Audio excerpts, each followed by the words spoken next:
যখন বলা হতো যে বিএনপি নেতাকর্মী আজকে কোর্টে উঠবে, তখন তাদেরকে রিমান্ডে এনে অমানসিক নির্যাতন অত্যাচার করেছে বিএনপি নেতাকর্মীদের। শেখ হাসিনা তার একটা অডিও লিক হয়েছিল যে সে যদি তারেক রহমান লন্ডনে এরকম বিশৃঙ্খলা করে উনি যাওয়ার পরে যেটা হয়েছে, তো তার মাকে আর কখনো জামিন দেওয়া হবে না। প্রতিদিন বিএনপির 150 নেতাকর্মীকে এই পুলিশ বাহিনী, হাসিনার এই বাহিনী গ্রেফতার করত।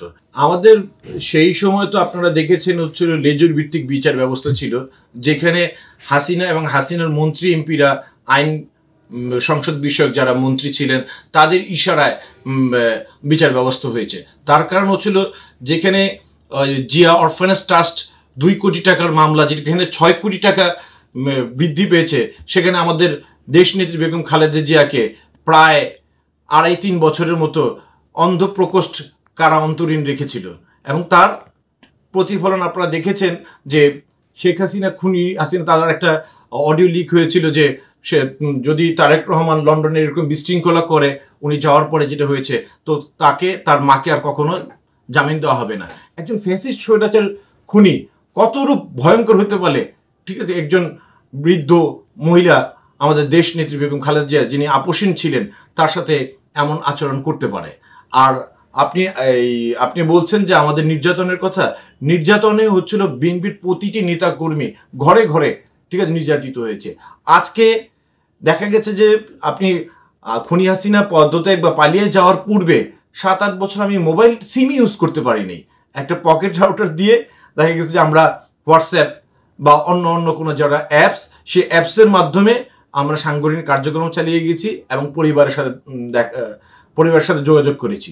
এই পরিবারের উপরে যে জুলুম নির্যাতন হয়েছে, আমাকে তো দেখে যে লালবাগের ডিসি মশিউর, সে যে কতবার আমাকে ধরতে আমার বাড়ির সামনে পুলিশ নিয়ে আসতো, আমার পরিবারের কাছে হেনস্থা করতো এবং তাদের সাথে অশালীন কথাবার্তা বলতো। আর আমরা হচ্ছিল প্রতিটি, আপনারা সেই তখন থেকে দেখবেন যে 2000 সব মশার বিরুদ্ধে সুরক্ষা দিতে এলো বসুন্ধরা এক্সট্রিম অ্যারোসল, মশার বিরুদ্ধে এক্সট্রিম সুরক্ষা। আমি তো হামলা মামলার শিকার হয়েছি এবং আমার সবচেয়ে হচ্ছিল বড় ইনজুরি হয়েছে আমার বাম পায়ে। সেটা হচ্ছিল লগি বৈঠার দিন 28শে অক্টোবর। সেদিন আমি গুরুতর জখম হই এবং আমি তো মনে করেছি সেই দিন আমি মারাই যাব, কিন্তু মহান সৃষ্টিকর্তার অশেষ কৃপায় আলহামদুলিল্লাহ এখনো বেঁচে আছি। আমি দীর্ঘ প্রায় 2 মাসের উপরে হাসপাতালের বিছানায় কাটিয়েছি এবং তা কিন্তু হ্যান্ডকাপ পরার অবস্থায়। এবং তৎকালীন আপনার ছাত্রদলের আন্তর্জাতিক বিষয়ক সম্পাদক বজলুল করিম চৌধুরী আবেদ, উনি আমার এই ঘটনার সাক্ষী রয়েছে যে সেই সময় জীবনের কত ঝুঁকি নিয়ে কাজ করেছি। আর এরপরে তো ম্যাডামের হাজিরাকে কেন্দ্র করে আপনারা দেখেছেন যে প্রতি সপ্তাহে 3 দিন করে হাজিরা থাকতো। 3 দিন হাজিরা মানে হচ্ছিল প্রতিদিন বিএনপির 150 নেতাকর্মীকে এই পুলিশ বাহিনী, হাসিনার এই বাহিনী গ্রেফতার করত।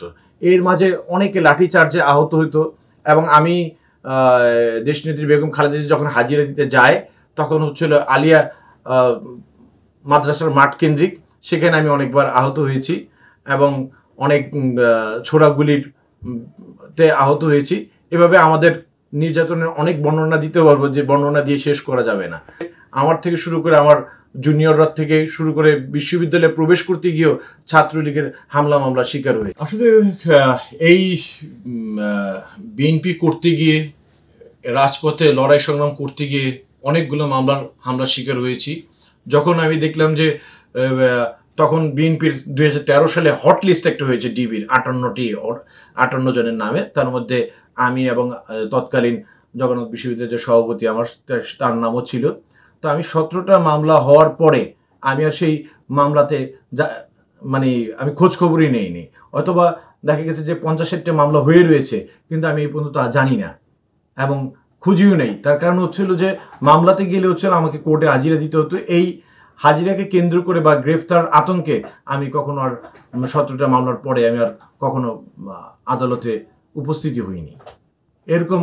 আর সেই কারণ তখন তো বিচার ব্যবস্থা এরকম ছিল যে খুনি হাসিনা এবং তার দোসররা যেভাবে বিচার ব্যবস্থাকে ভুলুণ্ঠিত করেছিল, তাদের হচ্ছিল রিমোট কন্ট্রোল হিসেবে বিচার ব্যবস্থা চলতো। যেদিন বলা হতো যে আজকে জামিন দেওয়া হবে, সেদিন সকল জামিন দেওয়া হতো। যখন বলা হতো যে বিএনপি নেতাকর্মী আজকে কোর্টে উঠবে, তখন তাদেরকে রিমান্ডে এনে অমানসিক নির্যাতন অত্যাচার করেছে বিএনপি নেতাকর্মীদের।